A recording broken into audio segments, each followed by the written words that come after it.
ময়মনসিংহে যেখানে অসংখ্য শহীদ রয়েছে, প্রশাসনের মধ্য থেকে যারা আওয়ামী লীগের সাথে সেই সময়ে কাজ করেছিল, বর্তমান যারা প্রশাসনে রয়েছেন তারা শহীদ ফ্যামিলির সাথে কোনো যোগাযোগ রাখছেন না, তারা আহতদের কথা শুনছেন না, তারা মাফিয়াদের নিয়ে ব্যস্ত, তারা চাঁদাবাজদের নিয়ে ব্যস্ত, তারা টোকাইদের নিয়ে ব্যস্ত।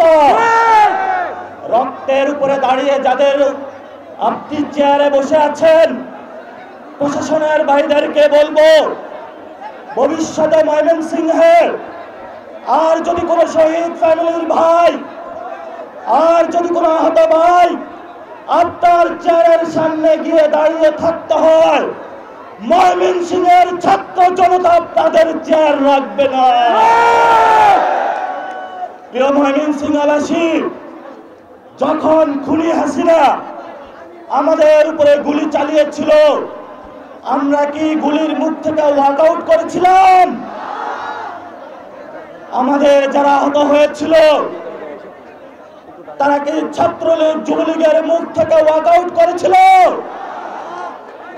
কিন্তু যখন শহীদদের রক্ত, আহতদের অঙ্গহানির উপরে দাঁড়িয়ে একটি নতুন বাংলাদেশের যাত্রা আমরা করতে যাচ্ছি, যেই আহতদের স্বপ্ন, শহীদদের স্বপ্ন আমরা রচনা করতে যাচ্ছি, সেখানে দেখতে পাচ্ছি একটি দল ওয়াক আউট করার চেষ্টা চালাচ্ছে।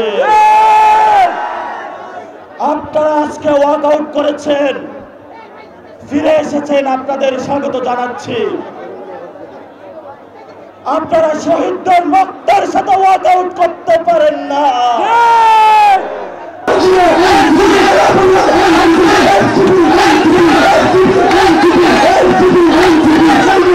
আমাদের